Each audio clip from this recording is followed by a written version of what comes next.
Hey everyone, and welcome back to my little game project. For those who are new here, I'm an artist who decided to try and build my own game from scratch, and it's been a huge challenge, but it's also been fun. And today I have a huge update to share. The game isn't just a collection of scenes anymore, it's alive now. The first act and the second act are finally complete, and I can't wait to show you how it all came together.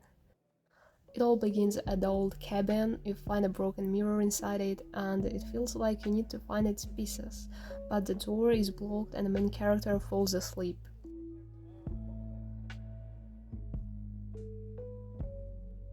After the first night, you meet this little guy. This is Toddling, your guide to the forest. He's a bit of a nerd and he carries the weight of the waiting forest on his shoulders.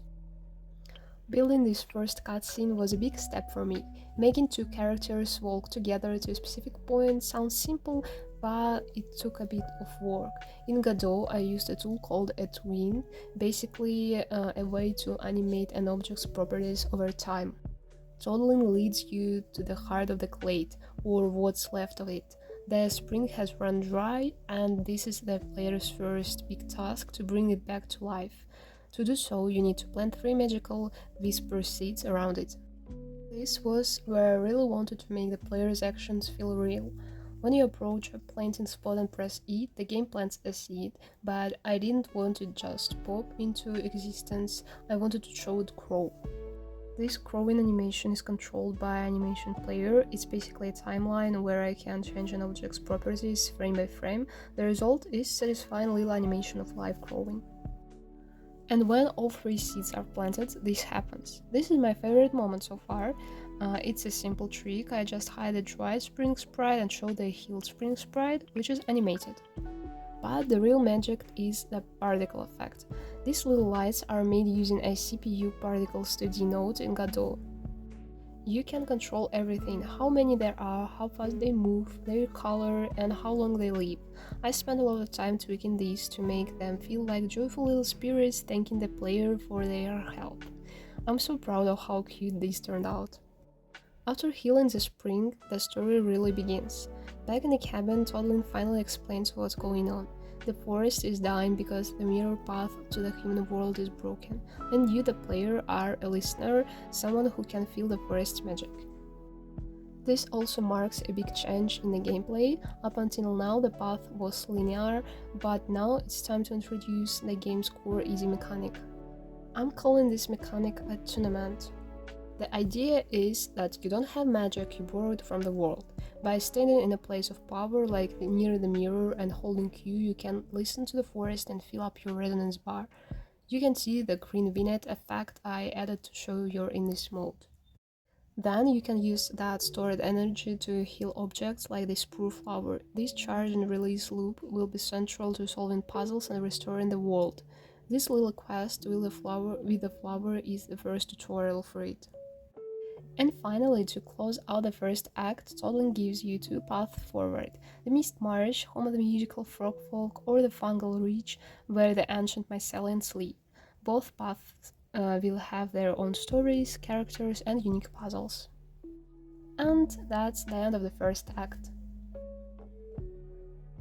Now let's take the path into the Mist Marsh, and this is where I really wanted to expand on the world and its characters. My goal for the second act was to make the player feel like they're not just a visitor anymore, but someone who is starting to belong here. The first thing I wanted to establish was the atmosphere. The Mist Marsh is home to the musical frog folk, so when you first arrive, it will be quiet. The player should immediately feel that something is wrong here. At the beginning of the village, you meet this magnificent fellow, Maestro Crocker. He is the proud, slightly dramatic leader of the frogfolk. He explains the problem. The great song of the marsh has fractured into 3 parts: rhythm, melody, and harmony, and the musicians who play them have lost their inspiration. Your first task is to help Grumble, the grumpy drummer. His giant pumpkin drum is cracked and lifeless. This quest is a direct application of the attunement mechanic we just learned.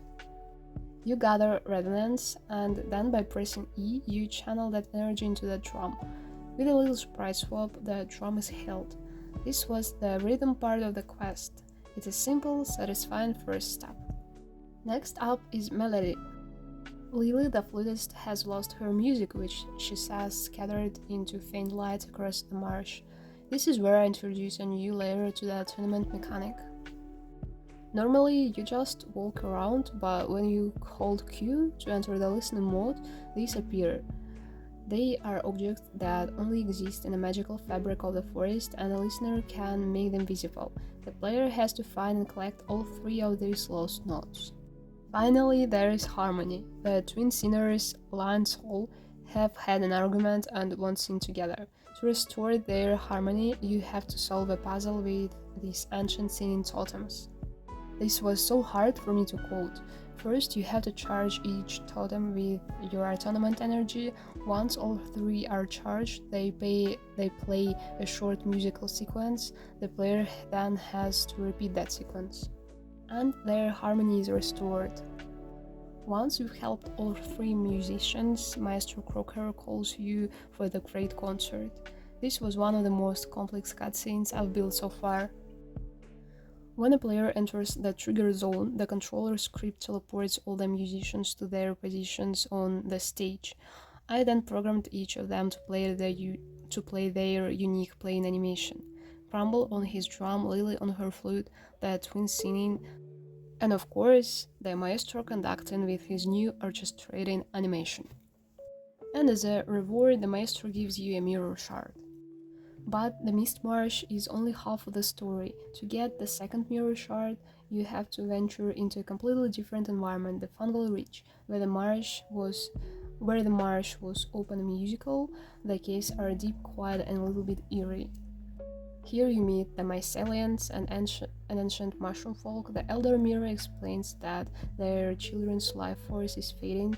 Their sacred Great Willow is silent because its heart, a crystal deep within a labyrinth, has been corrupted and is guarded by a creature of fear, the Waver Spider. The path to the crystal is a labyrinth filled with shadow spiders warriors. They don't do physical damage, but they drain your resonance, your magical energy. It introduces a light survival mechanic where you have to use your attunement to light up smaller crystals, create pockets of safety as you navigate the darkness. At the heart of the labyrinth, you find the source of the corruption. This was my take on a boss fight without any actual combat. The Waver Spider isn't evil, it's trapped and in pain, bound to the crystal. You can see these tethers of dark energy connecting them. The goal is to use your attunement ability on the hard crystal. Each time you do, you cleanse a part of it, which hurts the Waver but also breaks one of its bones. It's a rescue mission, not a fight. Once all three tethers are broken, the crystal is cleansed, and the Waver is finally free. As a thank you, it leaves the mirror shard. So with the mirror shard from the Frogfolk and the mirror shard from the Waver, something special happens when you return to the cabin. The two shards you've collected are drawn to the broken mirror. The mirror flashes, and you understand that a path to a new location, the Moon Lake, is open. I really wanted the Moon Lake to feel magical. I spent a lot of time on the parallax background to create a sense of depth, with the moon and its reflection moving at different speeds. Here you have your first direct encounter with Echo Spirit. He gives you your mission for the next part of the game to enter the deeper, more dangerous parts of the forest and heal the wounds of fear. And with that, the second act comes to a close. But wait, I've got one more special thing to show you. A little sneak peek of what I'm working on right now, the beginning of the third act. It begins with a tremor. The world is changing in response to your actions at the Moon Lake. This event opens up a new path in the Fungal Ridge, leading to a location that's been mentioned only in whispers, the Hollow Tree Library.